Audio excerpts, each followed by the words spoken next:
నమస్తే, welcome to special focus. ఏపీలో ఎన్నికలు సమీపిస్తున్న నేపథ్యంలో సీట్ల కేటాయింపుకు సంబంధించి అన్ని పార్టీలు సమాయత్తమైన పరిస్థితి. దీంతో హాట్ టాపిక్గా హాట్ కేక్ లాంటి సీటు గుంటూరు పశ్చిమ నియోజకవర్గం.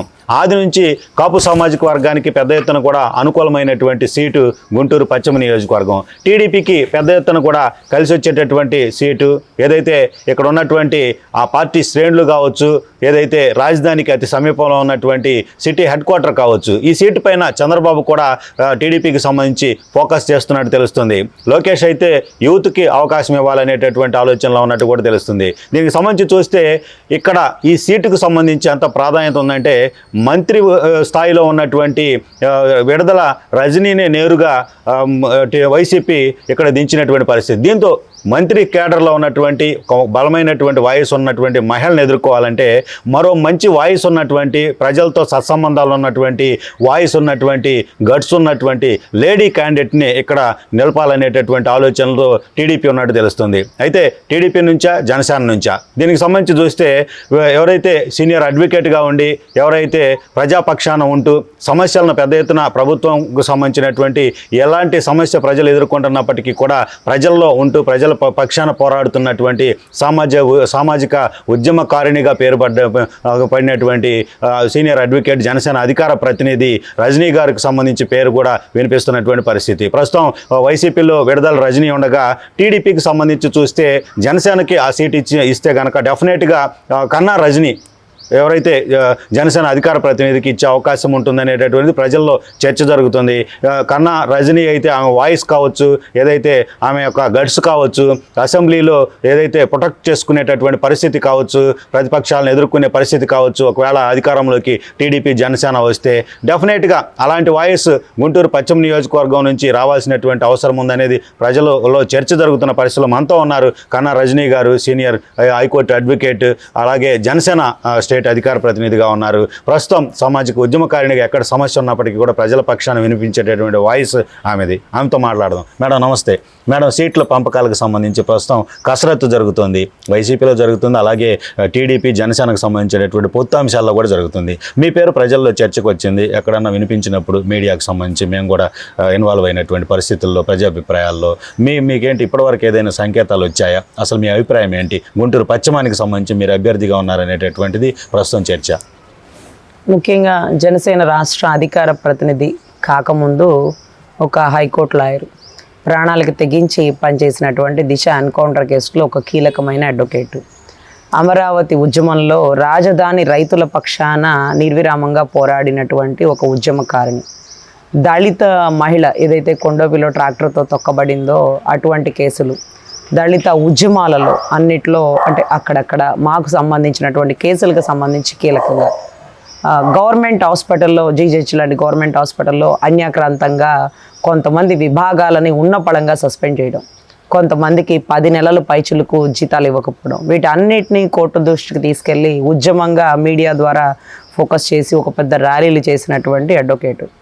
నాకుండే పేరు జనాల్లో ఎప్పుడూ ఉంటుందండి. అది మీరంటూ గుంటూరులో అంటున్నారు, కానీ 2 తెలుగు రాష్ట్రాల్లో కూడా లాయర్ రజనీ అంటే రోడ్డును పోతా కూడా గుర్తించే అవకాశం భగవంతుడు మాకు ఇచ్చినటువంటి దయ అనుకుంటాం. ఎందుకంటే డబ్బిస్తే ఇంకేమైనా పదవులు వస్తాయేమో కానీ మంచి పేరు రాదండి. డబ్బున్న ప్రతి ఓడు చెక్కు మీద సంతకం పెడతాడు, కానీ నిజంగా ఒక అభ్యుదయ భావాలు ఉన్నాడు, ఆదర్శప్రాయుడు మాత్రమే ఆటోగ్రాఫ్ ఇవ్వగలుగుతాడు అనే ఒక సిద్ధాంతాన్ని నమ్మినటువంటి వ్యక్తిని పదవులకి ఆశించి ఎప్పుడు పనిచేయనండి. ఎందుకంటే జనసేనలో కూడా నేను పార్టీలో రావడానికి కూడా నాగబాబు అన్న మాట్లాడి, కళ్యాణ్ బాబు గారు ఎదురుగా కూర్చొని 40 నిమిషాలు నాతో విశ్లేషించి వెంటనే పార్టీలో రాష్ట్ర అధికార ప్రతినిధి పోస్ట్ ఇవ్వడానికి ఒక్క సెకండ్ కూడా ఆలోచించకుండా నాకు అన్న ఇచ్చారు. దాన్ని కాపాడుకోవడం చాలా కష్టతరం అవుతుందండి. ఎందుకంటే నా సొంత అభిప్రాయాన్ని నేను అన్ని చోట్ల చెప్పలేను. పార్టీ అనే ఒక స్టాండ్ ఉంది, నా ఓన్ మాట చెప్పాలా, పార్టీ ఎజెండా చెప్పాలా అనేది కూడా అర్థం కాని పరిస్థితి. రాజకీయం అంటే మీరు చెప్తే అది ఇంకా ఒక పెద్ద రొచ్చు, అందరూ రొచ్చు అనుకొని వెళ్ళిపోతే మరి దాన్ని క్లీన్ చేసి కడిగేదెవరు అంటున్నటువంటి రాష్ట్ర ప్రజలు. ఒకానొక టైంలో కత్తి మీద సాన్లాగా ఉంటుందండి పదవి. ఈ పదవి లేనప్పుడు మీరు ఎన్నో వీడియోస్ మీడియాలో చూసుంటారు, నేను అందరూ మీకు సుపరిచితురాలని. పదవి వచ్చాక జనసేన స్టాండ్, పదవి లేనప్పుడు మీ హైకోర్టు లాయర్ రజనీ మీ అందరి మనసుల్లో ఉన్నటువంటి వ్యక్తినే. ఈ పదవి వచ్చాక వెళ్ళే గుర్రానికి కళ్ళేలేస్తారు చూడండి, ఆ మాదిరిగా ఉంటుంది పదవి. సో అది ఎట్లా అంటే ఒక చిన్న ఎగ్జాంపుల్, వెంగళాయపాలెంలో ఒక కాపు కమ్యూనిటీ నుంచి ఒక ఆడబిడ్డని అతి కిరాతకంగా రేప్ చేసి ఆ అమ్మాయిని ఒక వ్యక్తిని నమ్మి ప్రేమించాలని పాపం అతనితో వెళ్ళింది. అతను ఒక 6 వ్యక్తులను తీసుకొని వచ్చి రేప్ చేసేసి ఒక 10-15 రోజులు ఇంకో చోట పెట్టి మన పేరేచర్లో పెట్టి ఆ అమ్మాయిని అంత కిరాతకంగా చేసి ఆ అమ్మాయిని వదిలేశాడు.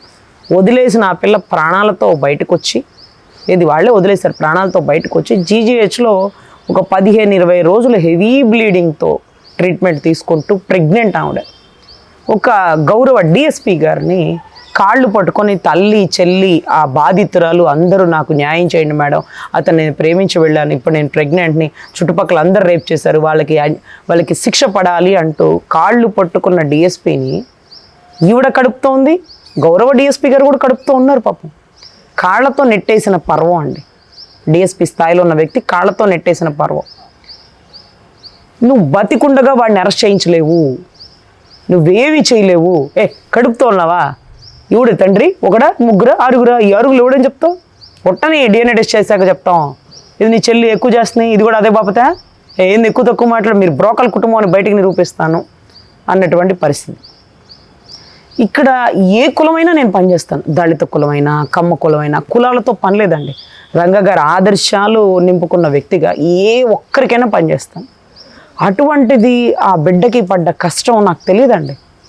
నేను నా కోర్టు హడావుల్లో బిజీగా ఉన్నాను. ఆ బిడ్డ ఏం చేసిందంటే, నువ్వు బతికుండగా అరెస్ట్ చేయించలేవంటే నేను అరెస్ట్ చేయిస్తానని ఒక లెటర్ రాసి వాళ్ళ ఇంట్లోనే సూసైడ్ చేసుకొని చనిపోయి, దాని తర్వాత జీజీహెచ్లో ఆ డెడ్ బాడీని పెట్టారు. టీడీపీ శ్రేణులు వచ్చారు, జనసేన శ్రేణులు వచ్చారు, ధర్నాలు తీశారు. తర్వాత డెడ్ బాడీ తీసుకెళ్ళిపోయారు. 10 నెలలు అయిందండి.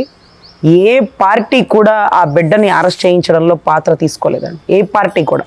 తర్వాత ఇప్పుడు 10 నెలల తర్వాత మేడం గారు కరెక్ట్గా కేసు తీసుకుంటారు, మీకు ఏ ఇబ్బంది లేదు, అవతలుడు ఎంత పెద్ద తోపు తురుమైనా ఎత్తి పక్కనేస్తుంది అని 10 నెలల తర్వాత మన ఇంటికి వచ్చారు. వచ్చింది మొదలు కాళ్ళు పట్టుకొని భయంకరంగా ఏడుస్తున్నారు. ఏంటమ్మా అంటే ఒక అరగంట ఏడ్చి ఇది వాళ్ళ బాధ అని చెప్పారండి. తర్వాత వాడు ఎంతలా పోటుగాడైనా ఎత్తి అవతలేపిస్తే ఒక ఆడబిడ్డ చావుకు కారణమయ్యాడని ఆ బిడ్డ రాసిన లెటర్ చూశానండి. దాని తర్వాత ఆ అమ్మాయి బతికుండగా పోలీసు వాళ్ళతో వాళ్ళ అమ్మగారు వాళ్ళు మిస్సింగ్ కేసు కంప్లైంట్ పెట్టారు, 15 రోజులు కనపడలేదని. దొరికిన తర్వాత జేజీహెచ్ హాస్పిటల్ అడ్మిట్ అవ్వక ముందు ఆ బిడ్డ జడ్జి గారి ముందు కూర్చున్నప్పుడు జడ్జి గారికి ఒక మ్యాటర్ చెప్పిందండి. నేను ఒక వ్యక్తిని నమ్మి వెళ్ళాను, ప్రేమించానంటే ఆ వ్యక్తి ఇలా ఇంతమందిని తీసుకొచ్చి నన్ను ఇలా చేశాడు అలా చేశాడు మొత్తం చెప్తే ఒక్క మిస్సింగ్ కంప్లైంట్కి 15 సెక్షన్స్ కలిపి పెట్టిందండి జడ్జి గారు. అంతలా కిరాతకులు వాళ్ళు. ఆ సెక్షన్లో ఏ ఒక్క సెక్షన్లో కూడా అవతలోడు తప్పించుకుపోలేడు.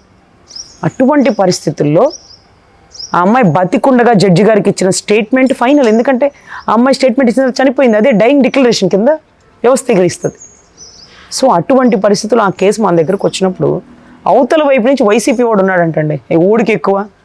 అక్కడ తెలంగాణలో కేసీఆర్, కేటీఆర్, సజ్జనార్ గారిని పక్కన పెట్టిందని, ఇక్కడ నాకు గవర్నమెంట్ అంటే నాకు తెలుసు కదా, తృణప్రాయంగా పక్కన పడేస్తా. ఫోన్ చేశారు ఒకళ్ళు పైల్వాన్లు, ఫోన్ చేసి మేము ఎవరో తెలుసా, నువ్వు ఆ కేసులో ఎందుకు ఇన్వాల్వ్ అవుతున్నావు, వాళ్ళు 6 బిడ్డల జీవితాలు పోతుంది, ఏదో జరిగిపోయిందిలే అంటే. ఏదో జరిగిందా? బిడ్డ ప్రాణాలతో ఉండి పోరాడి పోలీస్ స్టేషన్లో న్యాయం దొరక్క, నీ బులుగు దిశ పోలీస్ స్టేషన్లో న్యాయం దొరక్క, నీ పనికిమాల దిశ యాప్లో న్యాయం దొరక్క, చచ్చిపోయినా వాళ్ళని అరెస్ట్ చేయించాలన్నా కూడా చచ్చాక కూడా న్యాయం దొరక్కపోతే ఇంకా కూడా మీరు మనుషులేనా అని చెప్పి నేను, అమ్మా మీరు నేనెవరో అని అడుగుతున్నారు, నేనెవరో తెలుసా అని అడుగుతున్నారు. ఫస్ట్ నేనెవరో తెలుసుకోండి. మీరు ఫోన్ చేస్తే నేను పని చేస్తానో లేదో చుట్టుపక్కల వాళ్ళని అడిగి తెలుసుకోండి. నీ చేతనైంది చేసుకో, 6 లోపలేసి అన్న. మేడం, అంటే ప్రస్తుతం మనం ఆలోచిస్తే బలమైనటువంటి ఆర్థిక పరిపుష్టి కలిగినటువంటి, అలాగే 2 కులాలకు సంబంధించినటువంటి వివాహం సంబంధించినటువంటి బంధం రజనీ గారికి సంబంధించి, విడుదల రజనీ గారికి ఉన్న పరిస్థితి, మినిస్టర్గా ఉన్నటువంటి పరిస్థితి, ఆమెను ఢీకొని కన్నా రజనీ గెలిచేటటువంటి పరిస్థితులకు సంబంధించి అవకాశాలు ఏ మేరకు ఉన్నాయంటారు? ముఖ్యంగా గుంటూరు 2 అక్కడ మీరు అన్నారు కాపింట్లో కోడలని, ఇక్కడ కాపింటి ఆడబిడ్డని, రంగా గారి ఆదర్శవాదిని, వాళ్ళ గుంటూరు అమ్మాయిని, కళ్ళ ముందు ఎప్పుడూ కనపడుతూ ఉండే పిల్లని, ఎంతోమంది నా పదవి వచ్చినప్పుడు నన్ను ఇంటికి వచ్చి పరామర్శించి ప్రతి ఒక్కరికి నేను నోటెడ్ అయ్యా, భలే పిల్లవమ్మ, మన కులంలో ఆణిముచ్చానివి తల్లి, చరిత్రలో మిగిలిపోతావమ్మా అన్నటువంటి బ్లెస్సింగ్స్ తీసుకున్న ఆడబిడ్డని. ఖచ్చితంగా ఈరోజు కేవలం విడుదల రజనీకి ధీటుగా కన్నా రజనీ ఎక్కడ నిలబడుతుంది అంటే ధర్మయుద్ధంలో న్యాయబద్ధంగా పోరాడే రజనీ వెనకాల కులబలం ఉంది. నేనుండగా ఒక్క కాపు ఓటు కూడా విడుదల రజనీకి పడనివ్వను. ఎక్కడో చిలకలూరుపేటలో చిలకలూరుపేట రజనమ్మ కంచు కోట దాటి అక్కడ ఎవరికి ఏం చేసిందనేది ఎంక్వైరీ చేసుకుంటే శూన్యం. ఇక్కడ ఏదో సజ్జల బాబాయ్ గారు చెప్పారని వచ్చింది. రేపు ఆలీని కూడా దించుతున్నారంట. ప్రబుద్ధులందరినీ గుంటూరులో దించి గుంటూరు సీటు ఓడించాలన్నటువంటి దృఢమైన సంకల్పంతో ఉన్నాడు గౌరవ జగన్మోహన్ రెడ్డి. ముఖ్యమంత్రి పదవి కోసం కూడా ఆశించట్లేదండి. గుంటూరు 2 అతను అండర్ కంట్రోల్లో ఉండాలని శాసిస్తున్నాడు.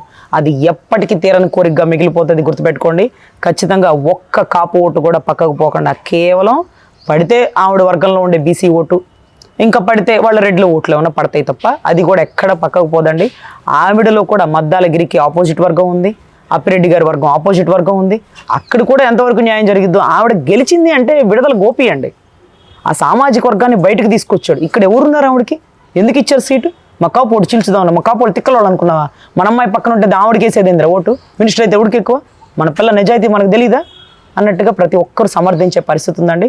సో ఆవిడ ధనబలం ఉండొచ్చు, అధికార బలం ఉండొచ్చు, కానీ దాని ముందు మా బలం అనేది ఆవిడ తట్టుకోలేదు. సో ఖచ్చితంగా ఆవిడ ఎదుర్కోగల ధైర్యం కానీ సమర్థత కానీ నాలో ఉందని మనస్ఫూర్తిగా భావిస్తాను. Thank you madam. ఇది పరిస్థితి. గుంటూరు పశ్చిమ నియోజకవర్గానికి సంబంధించి హాట్ టాపిక్గా ఉన్న పరిస్థితి. ఇప్పటికే వైసీపీ అభ్యర్థిగా విడుదల రజనీ మంత్రి హోదాలో ఉన్నటువంటి అభ్యర్థి ఉన్నారు. మరోవైపు ఆమెకు ఆపోజిట్ ఎవరు కావాలి, అటు జనసేన వైపా ఇటు టీడీపీ వైపు అనేటటువంటి ఎదురు చూస్తున్నటువంటి పరిస్థితుల్లో రెండు పార్టీలు ఏదైతే గుర్తించదగినటువంటి వ్యక్తి, ప్రయారిటీ ఇవ్వదగినటువంటి అభ్యర్థి విడుదల రజనీకి వర్సెస్ కన్నా రజనీ అనేటటువంటి టాక్ ఇప్పుడు హాట్ టాపిక్గా మారినటువంటి పరిస్థితి. మరి జనసేన ఈ యొక్క ఏదైతే ఈ కన్నా రజనీ గారి యొక్క వాయిస్ని కరెక్ట్గా గుంటూరు పశ్చిమానికి సంబంధించి ప్రజాక్షేత్రంలోకి నిలబెట్టేటటువంటి ప్రయత్నం చేస్తే డెఫినెట్గా జనసేన టీడీపీకి సంబంధించినటువంటి పొత్తుకు సంబంధించినటువంటి అభ్యర్థి కన్నా రజనీ విజయం సాధించే పరిస్థితి ఉంటుందనేటటువంటి ఒక టాపిక్ ఏదైతే సామాజిక వర్గ పరంగా కావచ్చు, పార్టీల పరంగా కావచ్చు వస్తున్నటువంటి నేపథ్యంలో కన్నా రజనీ గారు అయితే మాత్రం ప్రస్తుతం తాను ఎవరికి భయపడే పరిస్థితి లేదు, ఏ అన్యాయానికి తలొగ్గే పరిస్థితి లేదు, ఏ పార్టీలు కూడా తనను ఏదైతే అన్యాయం వైపు శాసించే పరిస్థితి వస్తే పదవులు పార్టీలని వదులుకుంటాను కానీ తాను మాత్రం ఎల్లప్పుడూ ప్రజాపక్షమే అంటున్నటువంటి పరిస్థితి. మరి అసెంబ్లీలోకి అడుగు పెట్టాలనేటటువంటి ఒక అభిప్రాయము ఏదైతే ప్రజల్లో కన్నా రజనీ గారి పైన ఉందో, ఆమెను అసెంబ్లీకి పంపేందుకు అన్ని సామాజిక వర్గాలకు సంబంధించి మద్దతు ఉందో అది నెరవేరాలంటే డెఫినెట్గా ఆమెకు టీడీపీకి సంబంధించి జనసేనకు సంబంధించి ఉమ్మడి ప్రణాళికలో అభ్యర్థిగా కేటాయించాల్సినటువంటి అవసరం ఎంతైనా ఉంది. ఇది ఈరోజు టాపిక్. మరో టాపిక్తో మళ్ళీ కలుద్దాం. నమస్తే.